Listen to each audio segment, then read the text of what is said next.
Hello, welcome. Okay.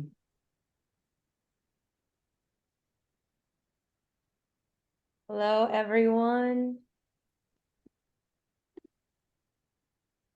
Excited to have everyone jump in and join us for today's session. We're just gonna give people a couple of minutes to probably wrap up their day and join us, because that's usually what happens, right? We're running from a different meeting to this meeting. So I'll just give people a couple minutes. And in the meantime, whoever can and wants to, maybe can share in the chat box where you're joining us from, and anything you're doing to make your brand or your lifestyle a little more sustainable. Be a little fun share out for these first couple minutes while we have people continue to join us.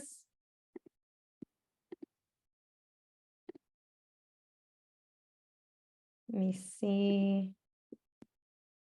Have more folks in the waiting room. They're just jumping in. We'll give it another couple minutes. In the meantime, I'm just going to start saying hi. We have Giorgio, Poonam, Yancy, Nisha, Rebecca, Supriya, Mariana. A lot of folks joining us.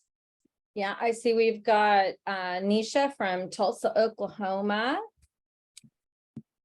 Awesome. Welcome, welcome. Where's everybody else from? Go ahead and put it in the chat. Poonam's from NYC.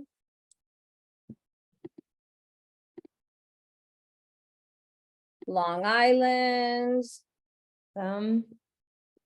Orange, California. Thanks for joining us. San Antonio, Texas. I'm originally from Texas. Oh, we've got Mexico, Los Angeles, Arizona. 2 from Arizona. I've got lots of family out in Arizona. Got a nice full house. We have so many different locations. Jumping in, exciting. Wonderful. Amsterdam, amazing. Welcome. Ooh, Amsterdam. I'm in Argentina. City. My favorite city. Because I see no one from Brooklyn. And all the way here in Brooklyn. Where's the Brooklyn people? Hey, Brooklyn. Hi, everyone. we got Yancy from Jersey. Okay, we've got people from all over the place, so that's exciting. Very. All right.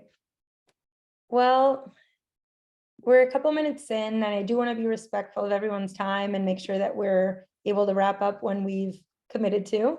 So, so while people continue to jump in and maybe share where they're from, if you just joined us, I'm going to stop sharing my screen so you can see everyone's faces. We have Melissa and Rick are going to be leading us in a great conversation about sustainability, fashion shows, fashion in general. And we're also excited to hear everyone else's questions and observations around the intersection of these two worlds. So let me just introduce first our esteemed guest for today's conversation. So we have Melissa. She is founder of Fashion Mingle, a global network for fashion industry professionals. And she's used her 20+ years in the fashion and tech industry to connect fashion pros to the resources and services they need to grow their business. And Melissa has managed a New York Fashion Week media team for over 20 seasons and produced events from Times Square to the Sydney Opera House. So we have a lot of experience and insights there to hear from Melissa. And next we have Rick Davy, who is founder of BK Style Foundation and creative director of Fashion Week Brooklyn. So Rick supports emerging designers, prioritizes sustainability, and engages with the community with a sustainable store partnership. And as a board member of Materials for the Arts, MFTA, Rick actively promotes environmentally conscious practices and fosters sustainable design. Through the BK Style Foundation, he educates students on sustainability, while his TV show Pitch Project Warehouse Young Designers Competition focuses on upcycled materials. So Rick's dedication is very evident in his commitment to a socially responsible fashion industry. And lastly, myself, I am Coti. I'm from Córdoba, Argentina, and I'm co-founder of Core Alternativas Conscientes, which is a sustainable fashion directory, platform, and community. So as we've said before, purpose of this webinar is to have a conversation about how sustainability is becoming an integral part of the fashion show landscape, and also share any emerging trends and practices, resources that are shaping the future of sustainable fashion shows. So we have a couple of questions lined up for Melissa and Rick, and then we'd love to have people jump in with your own questions. And if you have any that crop up as you hear Rick and Melissa share their experience, please feel free to drop those in the chat box. We'd love to hear what you'd like to ask. So before we launch into some of the questions for our speakers, Melissa, Rick, anything else you'd like to add before we get started? Just thanks for organizing this. I'm excited to be on a webinar with Rick. We've known each other for years, but I think this is our first time to do a joint event together like this. And we really enjoyed spending some time with Coti when she was in New York City last month through the YLI program. So this is a really wonderful opportunity to meet everybody and talk more about how we can all work toward a more sustainable fashion industry. Thanks so much. Thanks, everyone. Nice to meet everyone. And Melissa, I'm always happy to do anything with you. So here we are, and I'm excited to talk. It's a little loud.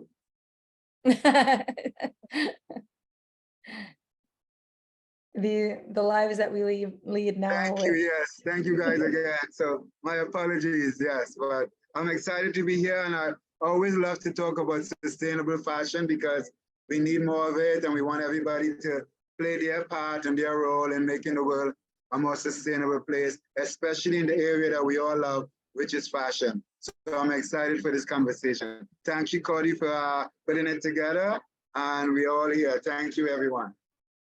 Thanks so much. All right, so I'm going to go ahead and spotlight you, Melissa, and have you front and center for the first piece of our conversation. So let's just kick it off with a little bit of an introduction for folks that maybe don't know what Fashion Mingle is and how Fashion Mingle contributes and kind of exists in the fashion industry. Sure. Well, Fashion Mingle is a global platform for fashion industry professionals. We connect the fashion industry in over 200 cities around the world in over 125 categories. So the goal is basically for the fashion designer to be able to find every resource they need from concept to customer. And we opened the platform in 2017. We're just about ready to release a completely updated platform with all new features, such as a career portal, which is going to allow our business members to post jobs, internships, freelance gigs, opportunities, and then everybody can apply for the opportunities and the jobs. And so we're very excited about providing this necessary resource for the fashion industry, because we all know it's very, very hard to find jobs in the industry, especially if you're a freelancer. And it's, a lot of word of mouth. So we're trying to solve those problems with technology. That's fantastic. And you also have a background in technology, which I learned about when I was in New York, which is super interesting. Yeah, actually, I'm not from the fashion industry. I was quite fashionable in my younger years. And so I was a fashion fan, but I got involved in when websites were invented. I started building websites. I got involved in web and graphic design in the late 90s and just grew with the industry as it progressed, through all the internet marketing stages, through the social media marketing stages. And then I was living in Austin, Texas, and Austin is a place where everybody wants to be an entrepreneur. Everybody's thinking about what's the next business I can create. And so I was no exception to that. And I met some people in the fashion industry and learned about how tough it was to actually grow a business in the fashion industry. My experience with all the businesses I had worked in, was quite different. And I wanted to know why was it so hard to have a successful business in the fashion industry. So I got involved. I started a blog back when blogs were brand new, and it turned into Fashion Mingle. I mean, that's such an interesting experience, especially when we're talking about the future of fashion shows, because you've kind of seen, the migration of like a purely analogic, if you will, experience to start, bringing in all of these little, these different digital pieces that are more and more, as we're going to continue to talk about, becoming an integral part of how fashion really is a part of our lives. So that's a very unique, I guess, perspective that you have, especially with your technological background. And for folks, we've posted in the chat box the link for Melissa's LinkedIn and Fashion Mingle itself. And so you can explore more of the offers, services, events, and more fun stuff that they're always cooking up over on that end. And so to keep this going, let's talk a little bit more about sustainability. Maybe if you can share a couple more insights around how technology is enabling the fashion industry to kind of bring in the sustainable lens. Well, on our platform, we have 12 main categories and, of the different parts of the fashion industry. And we did create one just for sustainability, because we want our members to be able to, show that they're in sustainable fashion. And then that is, something that someone who's looking for sustainable resources can easily find. But we also, do a lot of things, offline in sustainability. We work really closely with the New York Fair Trade Coalition on doing joint events. We promote a lot of sustainable fashion designers and sustainable resources. And then, of course, we work with, people like Rick, who put on sustainable fashion shows. And one thing that, I always want, fashion businesses to understand is that having a good business plan is also part of sustainability. Because we have a lot of people in the fashion industry who have dreams and they jump in and, want to build a business. But, if you don't have a good business plan, you're wasting resources, you're wasting your money, you're wasting all the resources it takes to create a collection, and that's not sustainable. So I like to always remind people that having a business plan is part of sustainable fashion. That is so true, because I mean, when we're talking sustainability, you obviously want to make the most of all of the resources that you have on hand. And so being very strategic with that is clearly a big part of this. And Fashion Mingle and all of your experience are always a good resource to, understand how to kind of maximize the use of what you have on hand. And maybe you can also lend a little bit of insight into maybe what some folks are doing that could be optimized. And so I know that you've seen a lot of designers come through, participate in fashion shows, and that participation be a little unsustainable and in the same lens that you've brought. So maybe there's, some experience that you can share in that sense. Well, definitely, every designer is, when they're starting out, especially with their first fashion show, they are going to be, testing out the market, trying new designs. Some of them may be popular, some of them may not. But what I really recommend is that you try to use, for your first fashion shows, you try to use dead stock fabrics, use a resource like Queen of Raw, which has a lot, is a place where you can actually buy like desktop fabric and different, extras in the fashion industry to help create your collection. So that's, one of the first things to think about. And then also things like using technology for, your pattern making, using, electronic mood boards, trying to think of how you can use upcycling into your collection, just every step of the way, just be thinking about, is there a way I can do this digitally, or with less waste? Yeah, I've heard you mention, I think they're a member of Fashion Mingle. Is it Make the Dot? I Yeah, think Make the Dot is a member of Fashion Mingle, and they have a digital mood board, which is very, very cool. And it allows you to be able to, work with your team no matter where they are to create the mood board for your collection. And we have a lot of different members in Fashion Mingle that are doing really cool things in technology. and you've also mentioned, I think it's Browseware. Were they a?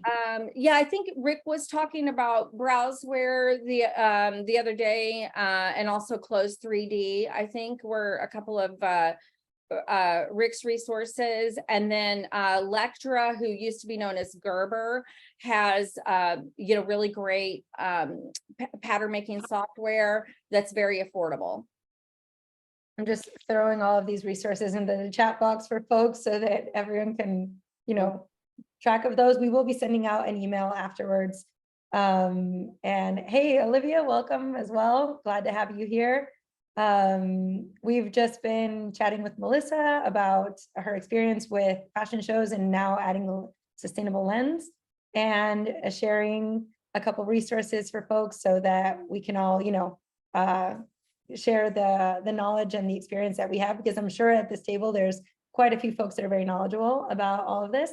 And we will send out a follow-up email with the collection of everything that we shared out. So don't stress, don't worry if you're happen to be in the car and you can't really keep track of what's being shared. No worries at all. Excellent. And then Melissa, in terms of how Fashion Mingle is continuing to embrace sustainability, do you see more and more designers cropping up? Is this, what are you seeing on your end in the lens? Honestly, I haven't met a designer in a really long time that isn't thinking sustainability first and foremost. So I love that about the fashion industry. It's hard for consumers, to put the cost of some obviously an item that's created, higher quality fabrics, not using any, fast fashion. It's hard for people to think about paying a higher price when they're just wanting something, cute to wear or something. But the fashion industry itself is pushing that forward, so that it's just becoming more a part of the retail industry. And that's what we just have to keep doing. We've got to bring consumers along with us. And if everybody in the fashion industry, from startup designers all the way to corporate brands, if everybody's adding more sustainable strategies into their collection, then it's going to become more affordable. And it's kind of like the way how everything happened, in the grocery industry. People started demanding, organic food, and now you can find it everywhere. It's going to be the same thing with sustainable fashion, but we just, as an industry, have to keep pushing the message. Of course, and that's going to be exciting to see. And you're through Fashion Mingle also very intricately connected to the New York Fashion Week experience, and now you're migrating to London as well, if I'm not mistaken. I hope I'm not revealing anything, but no, actually, yeah. We do a lot of things to help designers get more educated about the fashion industry, because understanding the resources that are available to grow a business and get resources for improving your skills, as I said before, is part of sustainable fashion. If you have a good a business plan, if you are, educated and skilled in what you're doing for your brand, that is sustainable as well, because you're not going to be wasting resources and money with bad planning. So we do a lot of education, particularly in New York City. We're very active with the New York City fashion community, but we are we do have some program we call the New York Fashion Week Experience, where you can come during New York Fashion Week, you can work behind the scenes, and then we also do a tour of the garment industry, Madison Avenue, Fifth Avenue, to just kind of like help you learn about a retail manufacturing strategy. And then we are launching for the first time our London Fashion Week Experience, which is centered around costume design.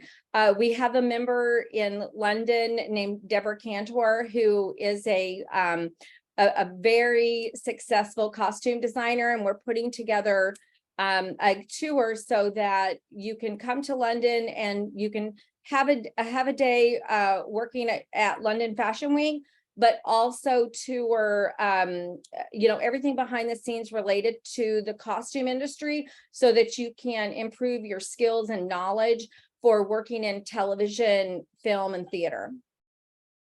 And in terms of upcoming shows, do you see or feel or hear that these larger shows are also opening up more space for the sustainability angle? Is there anything new implemented, or does it still have to be something that industry is pushing to really see on the runway? Yeah, I mean, unfortunately, in the larger shows, with the larger designers, if the brand is not, already implementing sustainable, parts into their planning, the most of the fashion show producers are not making sustainability a priority. But Rick actually is. Rick is putting on a sustainable fashion show during London Fashion Week coming up this fall, and he also does Brooklyn Fashion Week, or Fashion Week Brooklyn, as it's officially called. And and so it's usually the independent fashion show producers that are putting more emphasis on sustainable fashion, in my experience. That is fantastic. And you've given me the perfect segue to also loop in Rick into this conversation. So we'll have a little bit of a Q&A at the end of this piece of the conversation for any folks that want to pose any questions to Melissa and Rick. We have some questions around the New York Fashion Week Experience and how people can get involved with that. So that's also information that we can share. And so thanks, Melissa, for all of the insights you've shared so far. I'm going to now move this over to our friend Rick Davy. We're going to bring you into the spotlight. And again, just very quickly reintroduce Rick for anyone that's joined us a little later. Rick Davy is the founder of BK Style Foundation, creative director of Fashion Week Brooklyn, and one of the fashion show producers that has actually incorporated sustainability in a growing way. And so we're very excited to hear from you. And Rick, let me loop you into the conversation, asking you to please tell us about your journey as a sustainable show producer and what kind of brought you to pursue sustainability in the fashion industry. Thank you very much. And thank you, Melissa, for the kind words, as always. I started Fashion Week Brooklyn because I saw the need.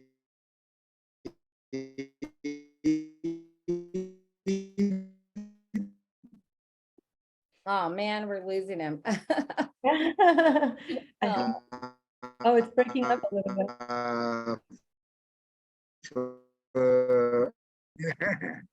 So it was unaffordable and attainable for a lot of the designers.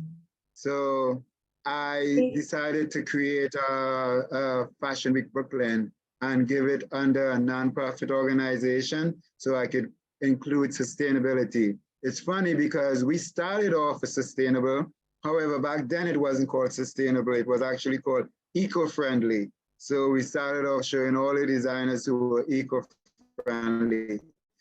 Most of those designers were emerging designers, and as you know, start your career of using, now what as Melissa said, Dead Stop. But most of the time, a sustainable designer or a young designer would start off going to the fabric store, buying fabric, or using stuff that they already have, cutting up a jeans and making it into a new dress. So we're talking about 17 years ago, it was eco-friendly, and it wasn't such a big thing. No one really paid it no mind until we start realizing that we need to save the planet and how much clothes we have. And then we had all the fast fashion, H&M, and they started really starting to inundate the retail market, especially when e-commerce came in. So you find like all of these big brands started producing really fast fashion. So we start as consumers and designers and creative to start paying more attention that this is something that is affecting us.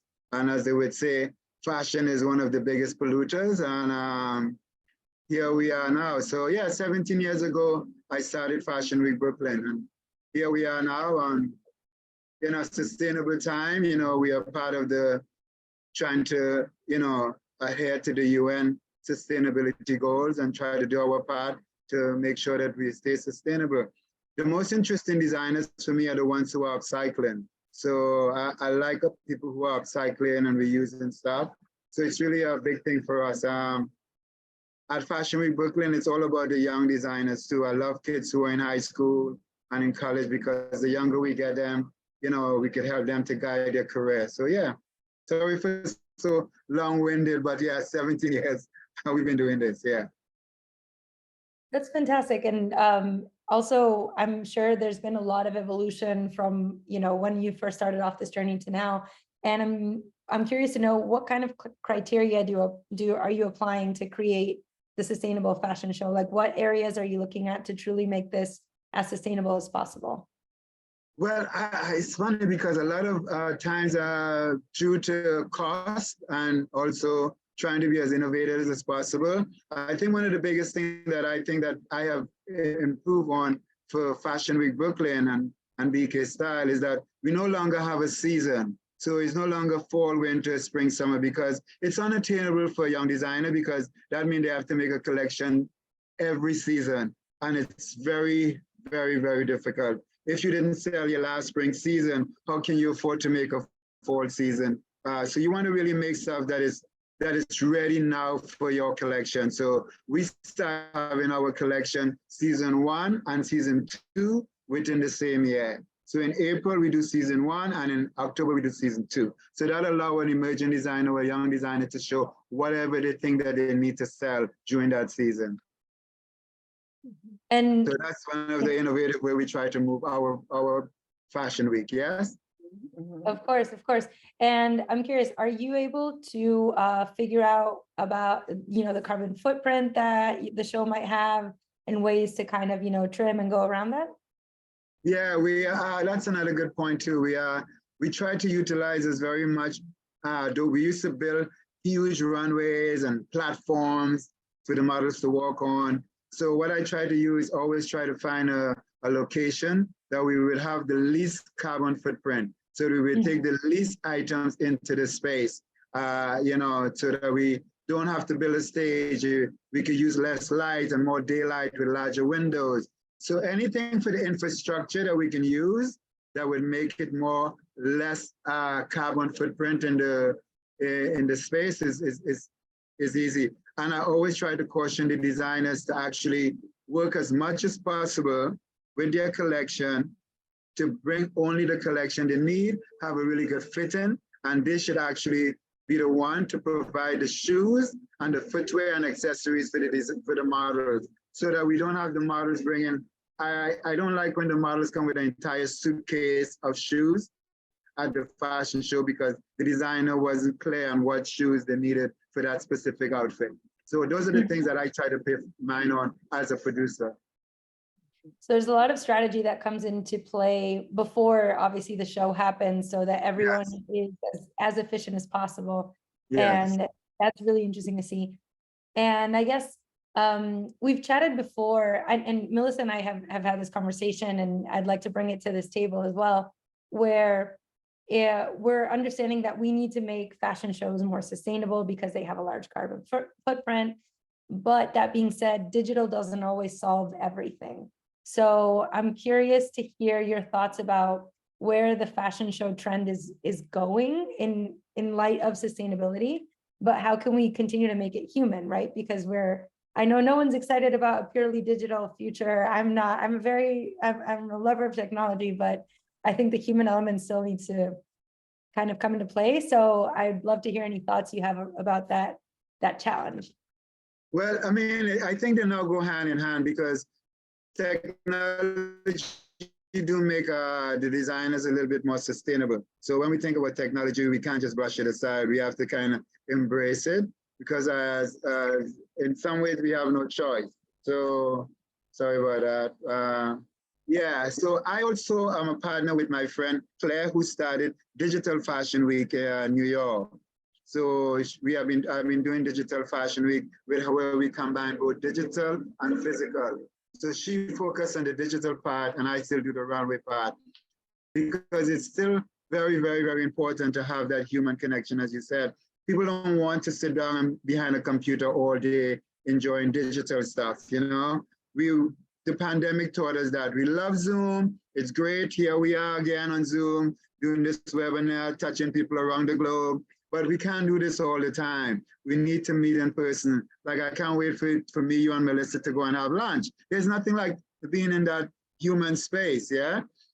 So fashion shows are still very, very, very important. It's a good way to connect for the designers with the consumers, because a lot of designers think about having e-commerce site. It's a great thing to have an e-commerce site, but it also takes a lot to market, because how is someone going to find you on an e-commerce site? You have to have really, really good marketing. So these are the things that we still have to consider when we think about physical fashion shows. So it's really important that we still embrace physical fashion shows. And I hope that technology would make it a little bit easier for us as producers, but I don't want us to get rid of not having to be in person to see an amazing collection. It's nothing like getting dressed up yourself and going and seeing the models on the runway. And we can't put the models out of work either.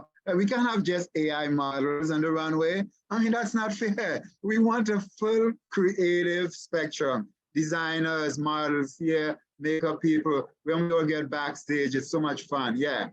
So I still want to embrace physical and build digital. So we have to kind of find a way to combine them and still stay sustainable. Mhm. Of course, and you've touched on something that's so important, because I think that that's the fear that everyone has, is that, oh, we're just going to move to a world where everything is AI, everything is digital, everything is, and all of our jobs and all of our, our involvement in this industry will become replaceable. I, for one, don't think that's a reality. I think that hopefully we're able to harness this technology to exactly what both you and Melissa have been saying, make us more efficient in our decisions and in our design processes, so that the outcome is, has the least amount of negative impact as possible. But the reality is we are going to still need to connect, need to see each other in person. And so it's just a very interesting challenge to see how we can make these opportunities, as meaningful as possible, but as low impact as possible, really is the balance. Mhm. I don't know, have I lost you, Rick, or do we still have you? Yeah, Oh, here we go. I'm So still here. the image lags a little bit, but we have you. Okay. Excellent. I- And lastly, before I enable, everyone to kind of chime in with questions, have you collaborated? You mentioned you collaborated with the founder of Digital Fashion Week. Are there any other, designers, organizations that you're working with to, create the sustainable fashion shows, or any other resources that you have top of mind? We've shared quite a few, but if you have anything else that you can, shed some light on.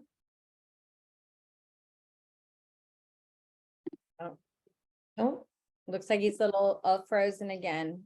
yeah. Rick, can you hear me? Mhm. No.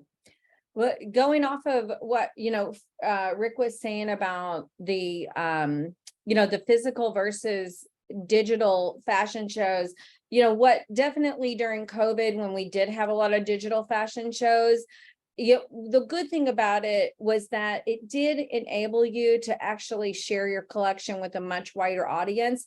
We all know that Fashion Week is very restricted to a limited number of people, and not everybody lives where there's fashion shows happening. So, having the digital fashion show, I think is,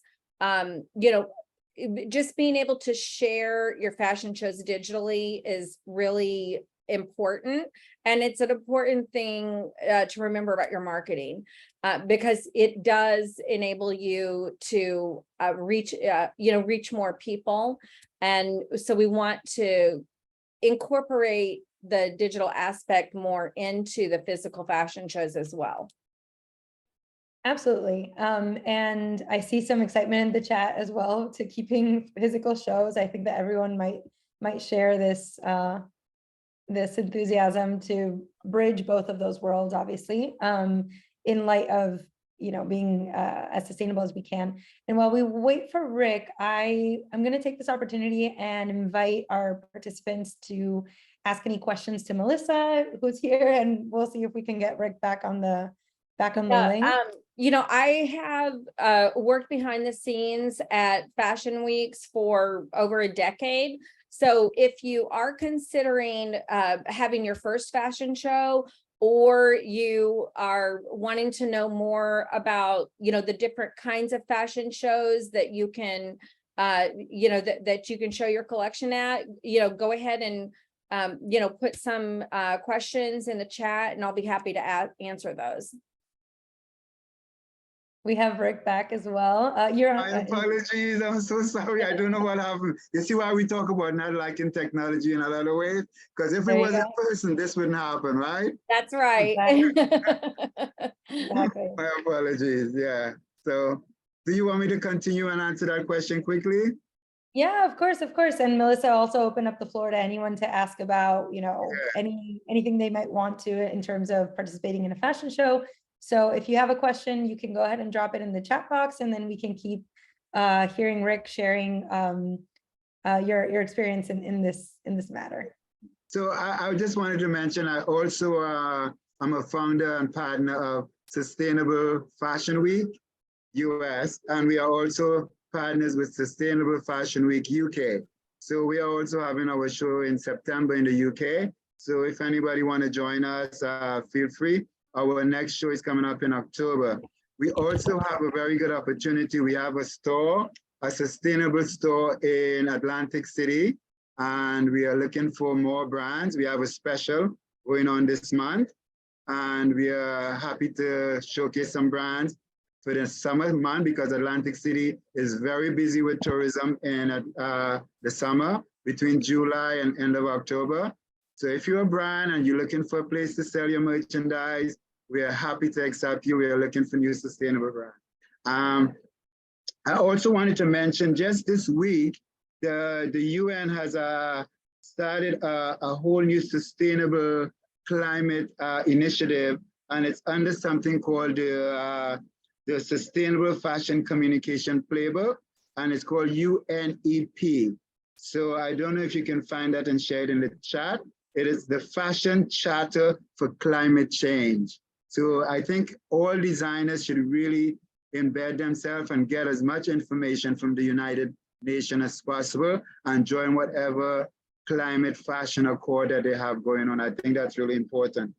Another thing I wanted to share is that the carbon footprint in your garment, you should really start thinking about your labels and how you label your garment, and make sure you have some kind of digital label. I think a brand called Nanushka has a digital product ID, and also All Birds. They have also where they carry, where it's traceable in their digital label.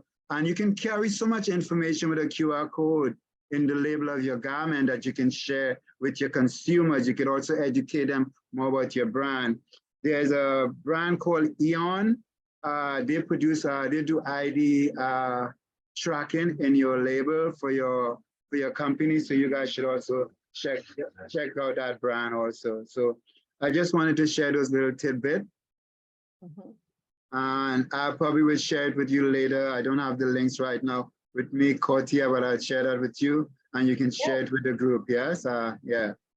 Absolutely. Yeah, we'll be sending out an email with all of these resources so that we also, if anyone else, I see some folks sharing some links as well in the chat box. So that's always welcome as well. We have some fashion shows and Eventbrite links. Yeah.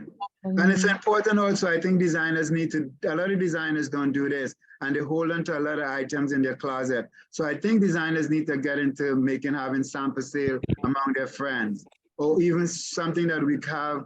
I create a company with Global Fashion Exchange and we have swap across America. And I think swapping is a good way to be sustainable as a designer. So if you have extra items, that samples and stuff you have made, it's a great way to create a swap among your friends. So they could swap stuff with your brand and maybe you can do a swap among you and several other brands and sample sale. So swapping is I know it's not scalable and financially, but I think having a nice swap party could also, you have a swap rack and you have a sale rack. So it's fun because at our store in Atlantic City, we do sell a lot of brands, but we have a corner where we have a swap corner. So you could actually don't have to come and buy anything. You could come and swap something out. So I think all of these little initiative helps. That's fantastic. That I love that idea. And someone brought up in the chat box as well. There is already quite a bit of clothes that have been produced. So we doing the most that we can to just keep them circulating is one of the most sustainable practices that we can approach right now. And so I'd love to open it up to the audience, the participants, and see if anyone else has any questions for Melissa or Rick or the table in general. I'm sure there's a lot of shared knowledge that we can all benefit from. So we have Olivia sharing that there tends to be a minimalistic look in sustainable fashion. And so, sorry, just going to read right here. Why don't big companies like Shane make their designs out of sustainable materials? Well, I mean, Because they're trying to sell something for $3. I mean, Yeah. I mean, what you have to do as a designer is, really think about the fabrics that you're choosing for your collection and making sure they're environmentally friendly to begin with. Thinking of organic cotton, hemp, linen, using recycled fibers. If you use fibers that have a lot of different types of materials in them, then it actually makes it really hard to recycle the garment at the end of its life. So think about it when you're creating something. I know we're all like, oh, we want something shiny and beautiful and everything, but really think about when you're choosing your fabrics, is it going to be biodegradable at the end of its life cycle or recyclable? Yeah, I totally agree. And I think it's always great. So that's why I like upcycling, because upcycling now, you can literally, I have one of our designers in our store and she collect a lot of vintage. And she actually then will cut the vintage pieces and make this whole long set of fabric. So now she can remake items with those vintage fabric that now she can make her own new pieces out of those vintage. So I think that's a really viable thing to watch where you get your fabric and what kind of fabric that you use, and it's really so important. I think another really important thing for designers to consider is actually having drops. Instead of creating a whole collection, you should find out what is your consumer, who are your consumer, who are your clients, and start doing small drops for them. Share maybe 5 summer drops or 5 spring drops. That's new, and like every other month or something, just do the design. Even if you have to do an illustration or a sketch, and this is where technology comes in. Because if you get one of the good design software, you can actually create those looks, share it with your client before you make it, and then you can let them know when it will be ready. So that's why I think drops are the new big thing. Another couple of tips to think about, especially for small brands that have a lot of customers where you do custom work. Always offer to do repair work. I know several members in Fashion Mingle who have that relationship, even if they own a boutique. Whenever they sell something to the customer, they let the customer know that they can bring it back for any kind of repairs.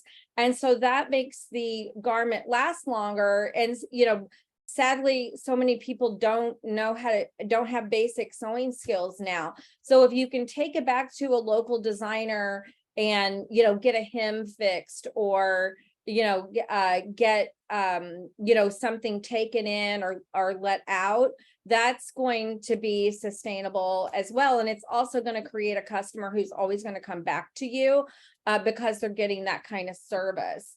And then the other thing, think about your seams so that you're allowing, what you're making to be let in and out. So that, because, hey, women lose weight, they gain weight. I mean, how many people here have lost the same 10 pounds and gained it back over and over and over, right?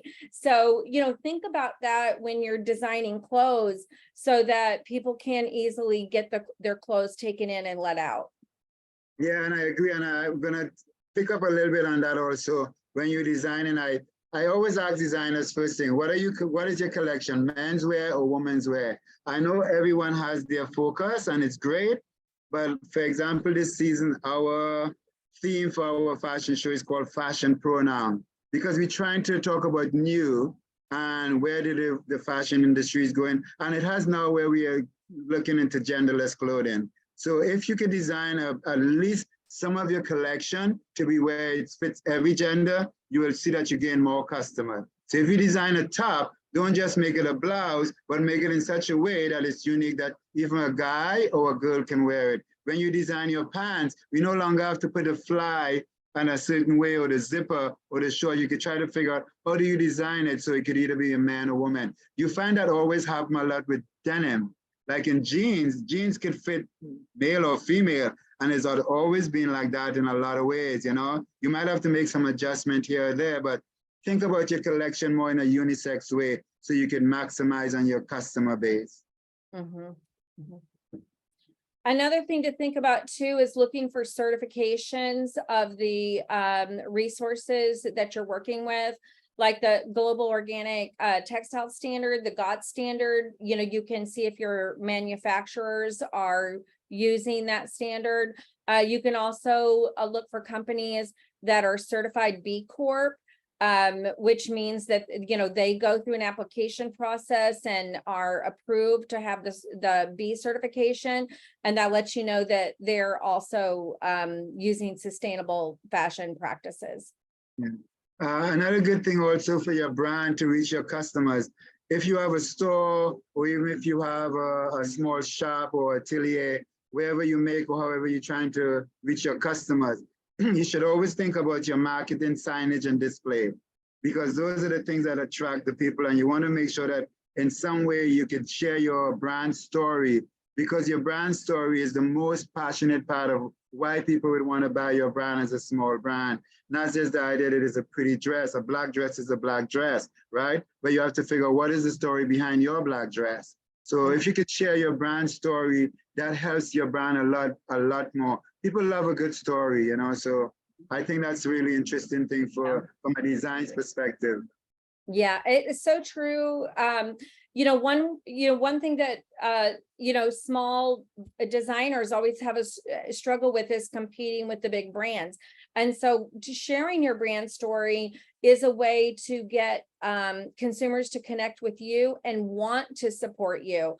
So make sure on your website that you are making very clear what you're doing that's eco-friendly for your brand, what your goals are. You do not have to be 100% sustainable. Nobody can actually achieve that with the supply chain, but show that you are making an effort.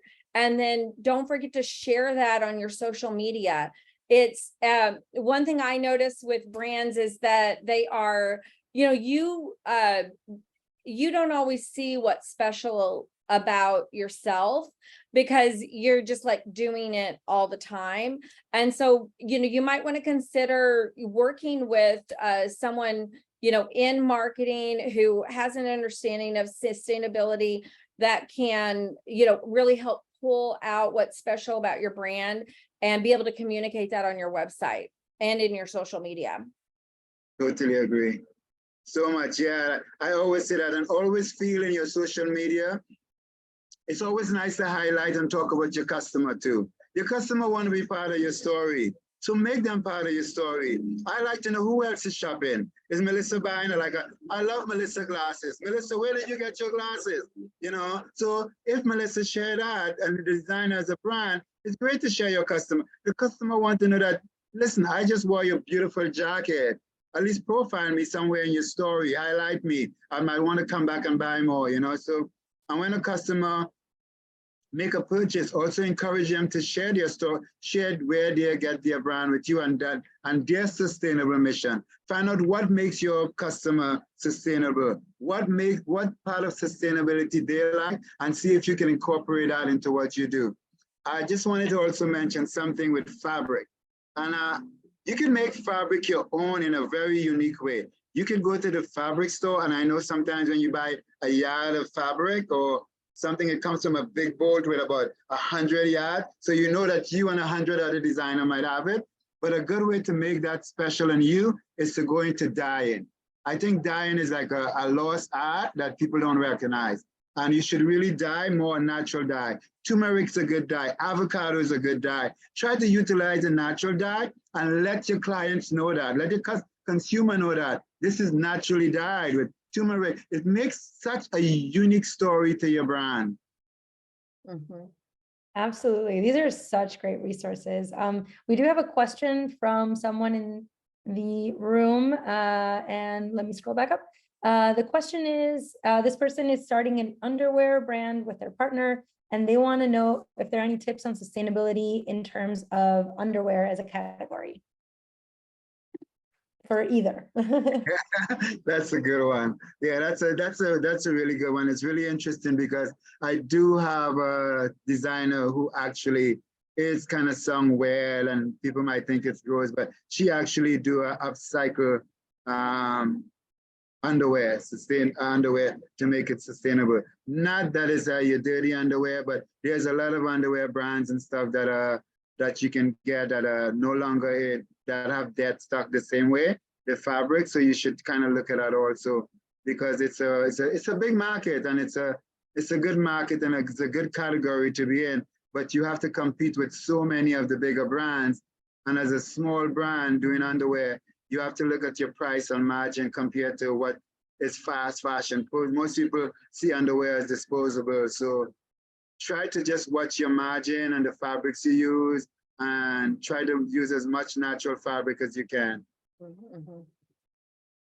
Yeah, underwear is a very tricky category, and not only in the design process, but also in exactly how to discard the fabric once it's no longer fit for that use. Exactly. I personally get hit up a lot by people asking, what do I do? Like, I have, this amount of material. I mean, I would be happy to hear if anyone knows of any initiatives to, tackle that one vertical that's very interesting, very challenging. We are nearing the end of our session. I want to be respectful of our speakers' schedule as well as everyone else's. Is there any last questions and/or comments, feedback, anything anyone would like to share before we thank you all for joining us today? As we've said before, we will be sending out a follow-up email with all the resources. So no need to stress if you haven't been able to copy all of it. There's been quite a bit of good stuff shared. The recording, I will confirm with the team if that's a possibility, and we'll let you know in the follow-up email as well. Yeah, I did record it, so we can do that. And I also shared the link again to the UN Sustainable Development Goals, because I just want you guys to take a look at that page. And you may already feel like you're working on working in sustainable fashion, implementing that into your brand.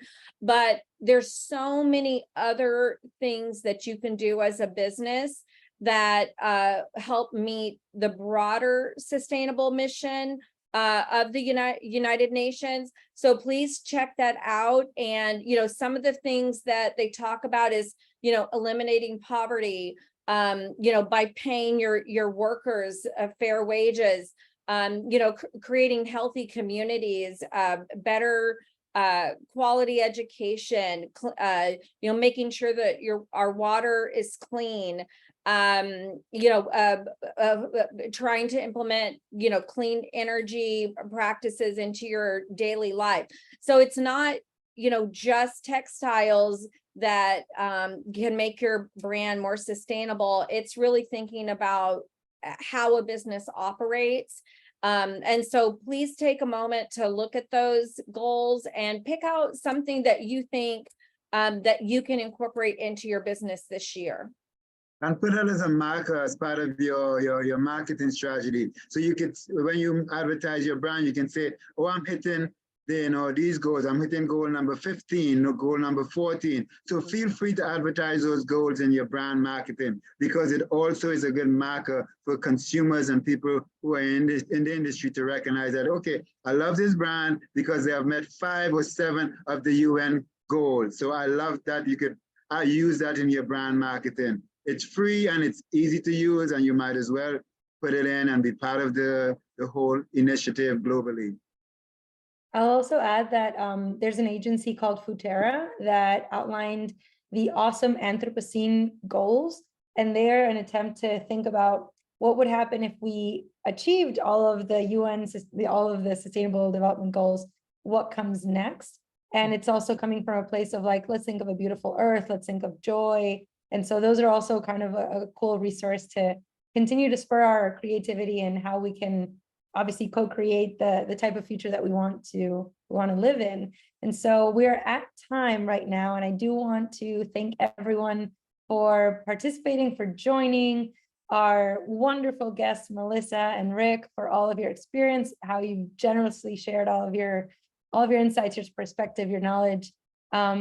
We've shared the links to both of their LinkedIns, their websites. We'll share them again in the follow-up email. And yeah, we hope to be able to see everyone soon as we put together another little conversation about sustainability, fashion, and everything in between.